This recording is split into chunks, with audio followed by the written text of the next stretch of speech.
Hello दोस्तों, welcome from Seiko simply. तो आज की क्लास में हम शुरू करेंगे सॉल्यूशंस के numerical, that is numerical on vapour pressure और लिक्विड सॉल्यूशन।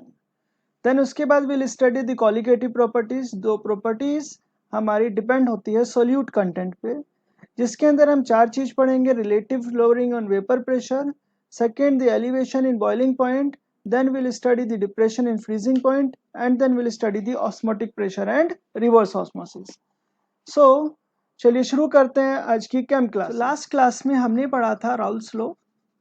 सो राउल्स लॉ के बारे में पहले समझते हैं ब्रीफ में।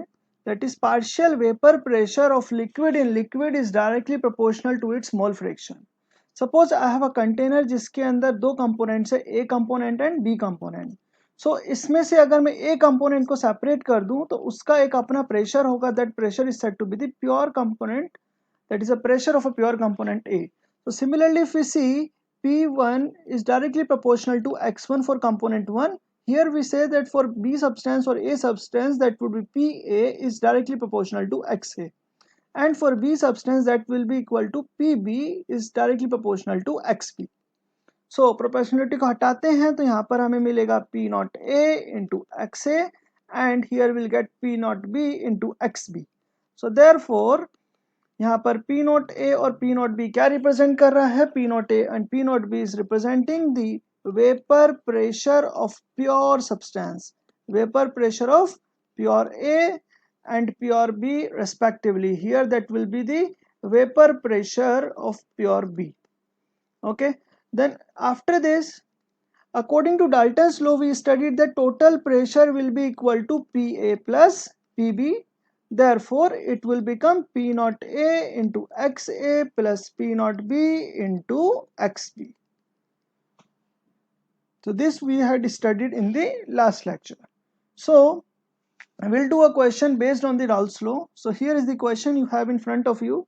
So the question is, किसी भी क्वेश्चन को करने से पहले एक बार इस क्वेश्चन को पूरा रीड करेंगे.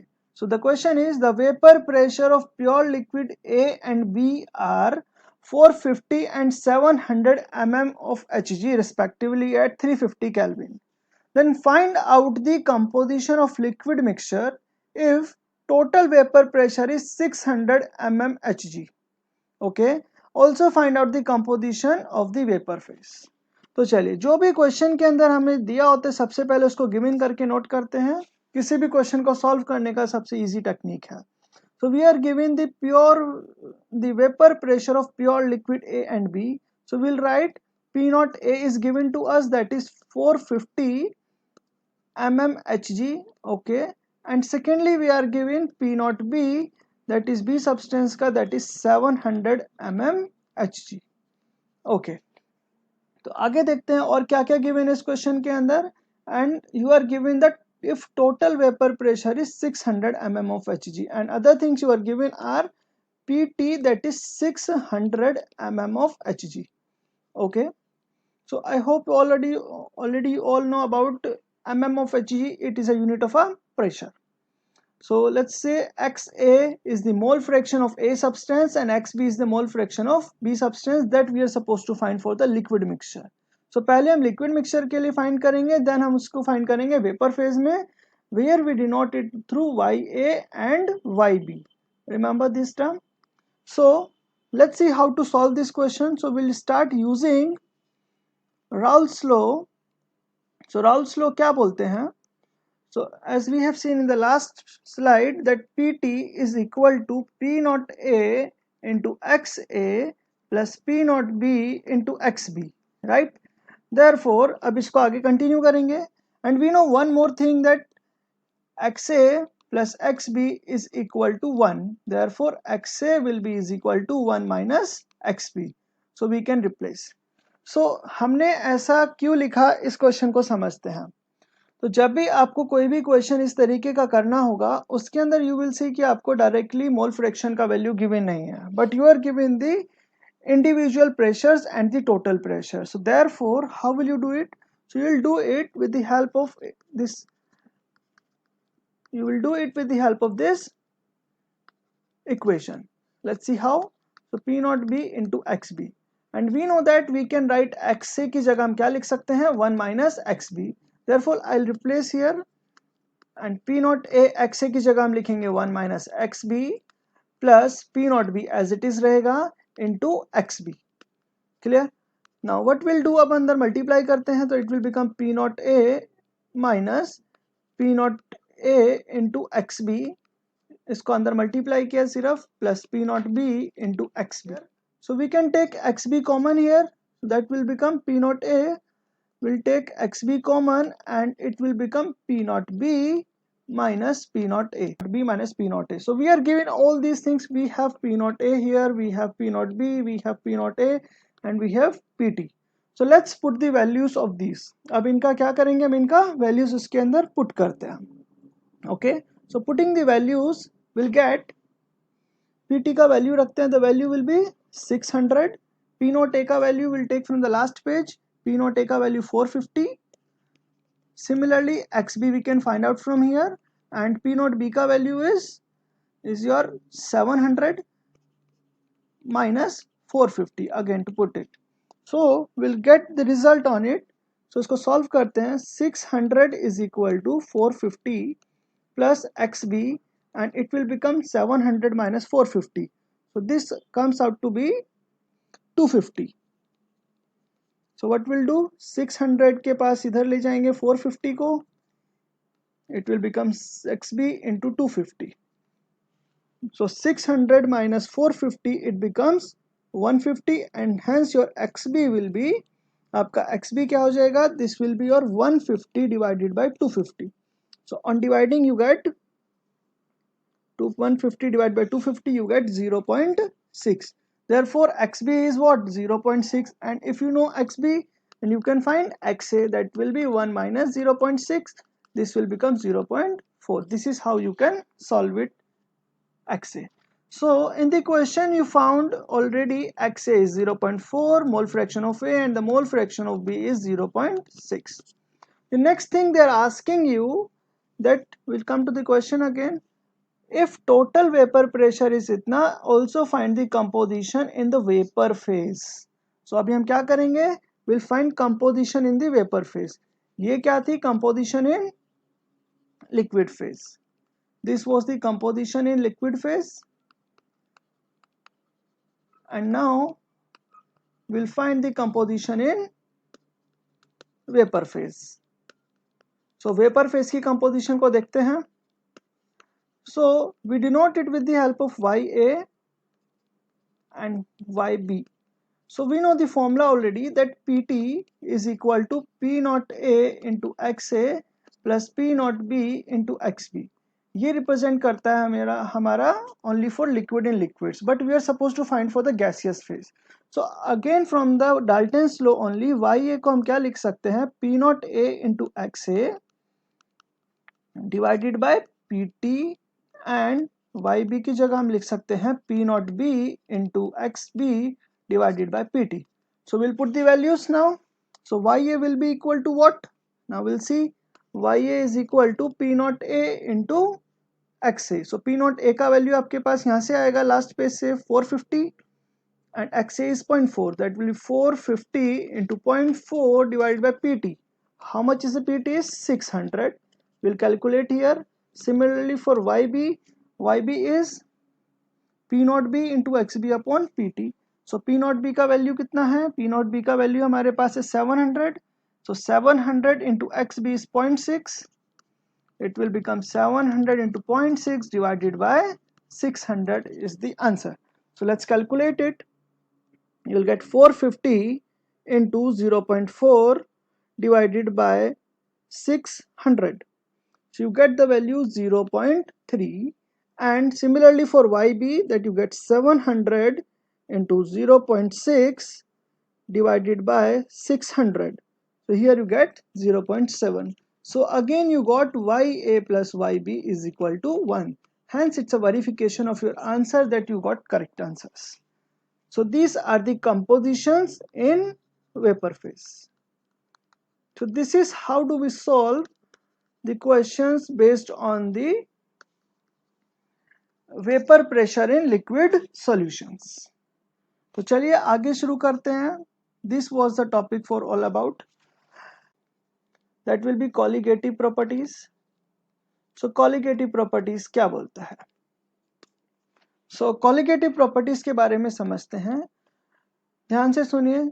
जो प्रॉपर्टीज सोल्यूट कंटेंट पर डिपेंड करती है, इट मीन्स जो प्रॉपर्टी सोल्यूट के ऐड करने पर चेंज हो जाती है उसको बोलते हैं हम कॉलिगेटिव प्रॉपर्टी। समझते हैं एक एग्जांपल से। जैसे कि हमारे पास वाटर है, इसके अंदर suppose we I have water in this beaker, और इस बीकर के अंदर this water was a pure substance. अब ये प्योर सब्सटेंस था, इसके अंदर हमने क्या किया? शुगर ऐड कर दिया।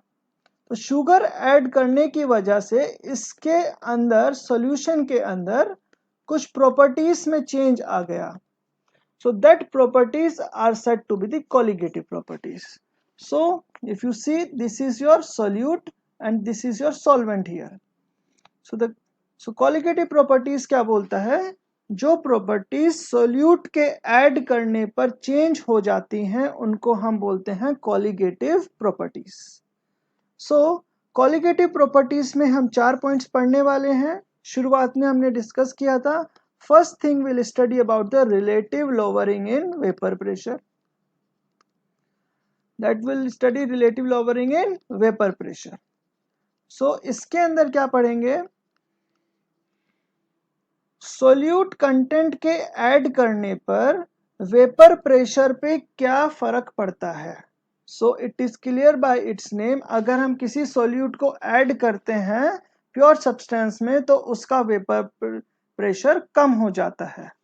Second thing will study about the elevation in boiling point. So elevation in boiling point में हम क्या पढ़ेंगे कि बॉइलिंग पॉइंट पे क्या इफेक्ट पड़ता है। So when you add solute in any pure substance तो आपका बॉइलिंग पॉइंट बढ़ जाता है, the term is elevation. Third point we will study about the freezing point. So we call it depression in freezing point, और you can say freezing point depression. So solute content के add करने पर freezing point में decrease हो जाता है। Fourth point that is your osmotic pressure. So osmotic pressure पे क्या इफेक्ट पड़ेगा, that is a separate topic, we will cover it. तो चलिए शुरुआत करते हैं वन बाय वन। सो हम इसके अंदर सबसे पहला टॉपिक पढ़ेंगे। The topic we will study will be the relative lowering in vapour pressure. Okay, that topic will be relative lowering in vapour pressure. ध्यान से देखिएगा।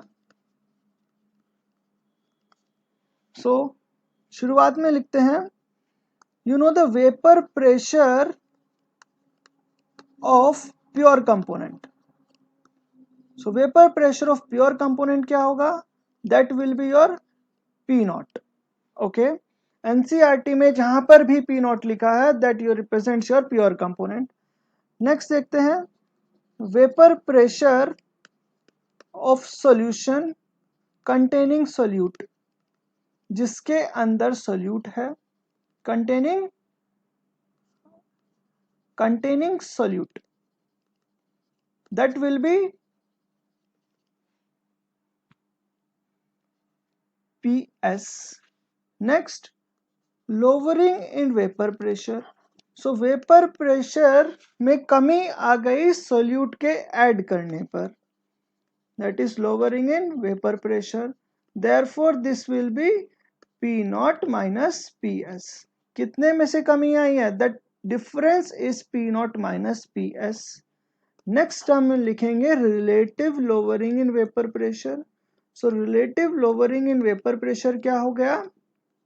Relative lowering in vapour pressure is P naught minus P S upon P naught. किसके respect में हम ये देख रहे हैं? That is P naught minus P S upon P naught. And according to Raoult's law, जितना भी हमारा लोअरिंग इन वेपर प्रेशर होता है P naught minus P S upon P not, ये किसके बराबर होता है? मोल फ्रैक्शन ऑफ अ सब्सटेंस। कि सपोज मेरे पास एक सब्सटेंस था, मोल फ्रैक्शन किसका लिखेंगे यहाँ पे हम? सोल्यूट का। यहाँ पर वाटर था, तो वाटर का क्या हुआ, वेपर प्रेशर अकेले कुछ था, बट व्हाट हैपेंड, हमने इसके अंदर शुगर ऐड कर दिया तो उसके वेपर प्रेशर में क्या हो गया, कमी हो गया। पहले वाटर 100 डिग्री पर जो प्रेशर दे रहा था, अब वो 100 डिग्री पे उतना प्रेशर नहीं देगा, वेपर प्रेशर उससे कम वेपर प्रेशर देगा। तो here we can write this. So the correct formula is P naught minus Ps upon P naught is equal to the mole fraction of the solute. तो चलिए अब इस formula को थोड़ा play करते हैं, let's play with this formula.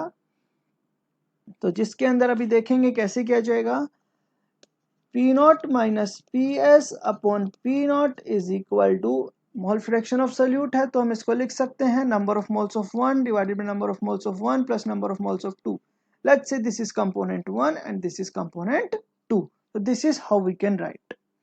सो इसकी जगह हम ये भी लिख सकते हैं W1 by M1 upon W1 by M1 plus W2 upon M2। So this is how we can write this, W1 upon M1 upon W1 upon M1 plus W1 upon M2. Here W1 is the weight of component 1, mass, the molar mass of component 1, similarly for 2, that's it. तो आगे चलते हैं, ये हमारा Raoul's law के बारे में हो गया। सो अब इस क्वेश्चन के देखने से पहले हम इसमें कुछ न्यूमेरिकल्स रीड करेंगे। So we'll do some numerical on this. So I am coming to the book directly. So book में देखते हैं क्या दिया है। सो अभी तक हमने जो कवर किया है दैट इज और कॉलिगेटिव प्रॉपर्टीज, जिसके अंदर हम मोलर मास को डिटरमाइन करते हैं mostly. So we determine the molar mass. So एक बार फिर से रीड कर लेते हैं। Those properties depend on the number of solute particle, जो सोल्यूट पर डिपेंड करती है respective of their nature, relative to the total number of particles present in it. अब जो हमेशा अकेले उसके नंबर ऑफ सोल्यूट पार्टिकल पर डिपेंड करती है, ना कि जितना भी सब्सटेंस उसके अंदर प्रेजेंट है, जैसे कि सॉल्वेंट हमने इस एग्जांपल में देखा, जिसके अंदर हमने अभी कवर किया relative lowering in vapour pressure. So आगे चलते हैं इसमें। So will do one question on relative lowering in vapour pressure. So we can start with this numerical. So हमारे पास ये न्यूमेरिकल है, numerical number 2.6। So the question क्या बोलता है, the vapor pressure of pure benzene at a certain temperature is 8.850। ध्यान से देखिए, it is pure benzene। Bar a non-volatile non-electrolyte solid weighing 0.5 gram when added to the 39 gram of benzene, okay, जिसका molar mass आपको already given है। Vapour pressure of the solution then is 0.845 bar. What is the molar mass of the solid substance? So सबसे पहले question को समझना बहुत जरूरी है। तो क्वेश्चन के अंदर क्या हुआ था, आपके पास प्योर बेंजीन उसके अंदर ऑलरेडी था। तो प्योर बेंजीन एक कंटेनर के अंदर प्योर बेंजीन था, दैट इज C6H6। आपने उसके अंदर एक कोई नॉन वोलेटाइल सोल्यूट ऐड कर दिया। कोई नॉन वोलेटाइल सोल्यूट ऐड करने की वजह से व्हाट हैपेंड, इसके अंदर उसका वेपर प्रेशर 0.850 से 0.845 हो गया, मीन्स वेपर प्रेशर कम हो गया। हमें क्या बताना है कि मोलर मास सोल्यूट का क्या होता है। तो एक चीज ध्यान रखिएगा, जब भी क्वेश्चन के अंदर टर्म आएगा non volatile solute, so remember this, non volatile solute के ऊपर जब भी ये टर्म आएगा, आपको क्वेश्चन में हमेशा relative lowering in vapour pressure वाला फॉर्मूला ही यूज करना है। Remember it, relative lowering in vapour pressure वाला फॉर्मूला ही यूज करना है जब भी नॉन वोलेटाइल सब्सटेंस का नाम आएगा, ठीक है। सो आपको क्वेश्चन के अंदर क्या क्या गिवन है उसको नोट करते हैं। सो पी नोट आपको गिवन है 0.850, PS 0.845। So we will note it down. P naught is given to you 0.850 bar and PS is given to you 0.845। so P naught क्या रिप्रेजेंट करेगा, आपका pure benzene, that you have seen there. P naught हमेशा pure benzene को represent करेगा, and this is the solution pressure containing non volatile solute, जिसके अंदर non volatile solute present है। और क्या गिवन है देखते हैं। और आपको गिवन है क्वेश्चन के अंदर नॉन इलेक्ट्रोलाइट का वेट, और means weight of solute and weight of solvent is given to, that is 0.5 and 39 gram. So you are given W1, you are given W2, W1 is 0.5 grams, W2 is 39 ग्राम. ये क्या है आपके पास, benzene है. Benzene का formula है C6H6, और आपको इसका M2 भी गिवन है 78 ग्राम पर मोल. आपसे M1 के बारे में पूछा है. तो बहुत ही आसान क्वेश्चन है. We will write according to relative lowering in vapour pressure. तो जब भी कोई भी क्वेश्चन आता है पहले उसको प्रॉपरली रीड करेंगे और उसको फिर रिलेट करेंगे कि वो किस टॉपिक पर बेस्ड है. एक बार आपने उसको रिलेट कर लिया कि किस टॉपिक पर बेस्ड है, then you need to remember the formula for that topic, that is P naught minus PS upon P naught is equal to W1 by M1 divided by W1 plus M1 plus W2 by M2. So we'll write P naught minus PS के बारे में हम as it is अभी numbers note करेंगे. 0.850 माइनस 0.845 divided by 0.850 is equal to W1 कितना है 0.5 divided by M1, 0.5 divided by M1 plus how much it is 39 divided by weight 39 है, molecular weight is 78, right. So इसका आ गया 0.005, यहाँ पे सब्ट्रैक्ट करके 0.850 is equal to 0.5 divided by M1. नीचे एलसीएम ले लेंगे, ये पूरा टर्म आपके पास ट्वाइस जाएगा, it becomes 0.5. So plus 0.5 M1 divided by M1. M1 से M1 cancel, it becomes 0.005 into 0.5 plus 0.5 M1 is equal to 0.850 into 0.5. So easy calculation करने के लिए what we will do 0.5 plus 0.5 M1, ये term इस तरफ ले लेते हैं, it becomes 0.850 into 0.5 divided by 0.005. Point से point cancel, you are left with 5 here, तो यहाँ पर आ गया 0.1. सो राइट साइड में आपके पास बचा सिर्फ 85. So you get 0.5 plus 0.5 M1 is equal to, here you get 815 to 0.1, it becomes 85. So 0.5 M1 is equal to 85 minus 0.5. That becomes 84.5 divided by 0.5 is your M1. So the mass of first substance will be, we'll calculate it, and it will become 84.5 divided by 0.5. It becomes 169 gram per mole. So this is the molar mass of non-volatile solute. This was asked you in the question. No, that is molar mass of non-volatile solute. Book पर आते हैं. So इसके अंदर you have seen M2 कितना है आपके पास, हमारा है 169.9 something, that is already correct, also correct, no problem with that, और एक्यूरेट किया हमने. Next topic is the elevation in boiling point. So 3 topics अभी इसके अंदर बचे हैं, एलिवेशन इन बॉइलिंग पॉइंट, इसके बाद हम पढ़ेंगे depression in freezing point, and then so next class के अंदर हम ये दोनों टॉपिक कवर करेंगे, elevation in boiling point, depression in freezing point. Then उसके बाद will take one another class to cover the osmotic pressure and reverse osmosis वाला topic separately. तो आज के लिए इतना ही रखते हैं आज की क्लास में. स्टूडेंट्स चैनल को लाइक करें, सब्सक्राइब करें एंड शेयर करें. Thank you very much.